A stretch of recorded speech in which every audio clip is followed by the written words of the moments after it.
গণভোটের রায় বাস্তবায়নের দাবিতে এবার বিভাগীয় সমাবেশে ডাক দিয়েছে জামায়াতের নেতৃত্বাধীন 11 দলীয় ঐক্য। 16 মে রাজশাহীতে বিভাগীয় সমাবেশ দিয়ে শুরু হবে এই কর্মসূচি। দুপুরে রাজধানীর মগবাজারে জামায়াতে ইসলামীর কেন্দ্রীয় কার্যালয়ে নতুন কর্মসূচি ঘোষণা করেন 11 দলের সমন্বয়ক হামিদুর রহমান আজাদ। তিনি জানান, ধারাবাহিকভাবে 13 June Chittagong, 20 June Khulna, 27 June Mymensingh, 11 July Rangpur, 18 July Barisal, 25 July সিলেটে বিভাগীয় সমাবেশ করবে 11 দলীয় ঐক্য।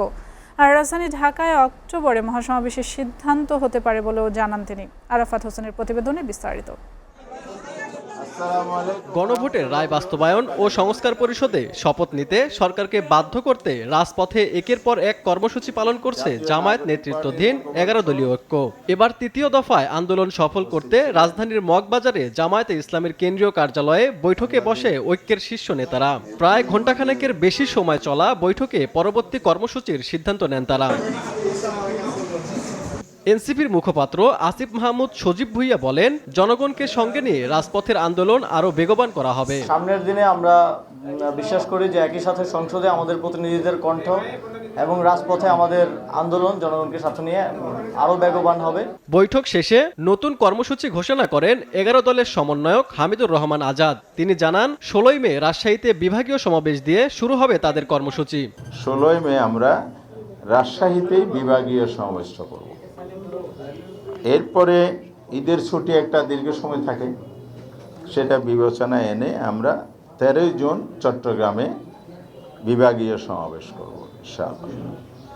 এরপরে 20 জুন আমরা খুলনাতে বিভাগীয় সমাবেশের প্রোগ্রাম ঠিক করেছি। 27 জুন আমরা ময়মনসিংহে বিভাগীয় সমাবেশ নির্ধারণ করেছি। এরপরে 11 জুলাই রংপুর বিভাগীয় সমাবেশ, 18 জুলাই বরিশাল বিভাগীয় সমাবেশ, 25 জুলাই সিলেটে বিভাগীয় সমাবেশ করা হবে।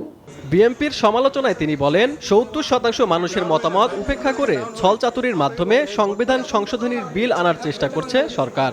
জনগণের এই মতকে উপেক্ষা করেছে, তারা শপথ নেই সংবিধান সংস্কারের সদস্য হিসেবে, এবং পরিষদ না ডেকে পার্লামেন্টে চলচাতুরি করে, বিশেষ করে ক্ষমতার জোর, টোটাল মেজরিটির জোর, এইসবকে কাজে লাগিয়ে তারা এখন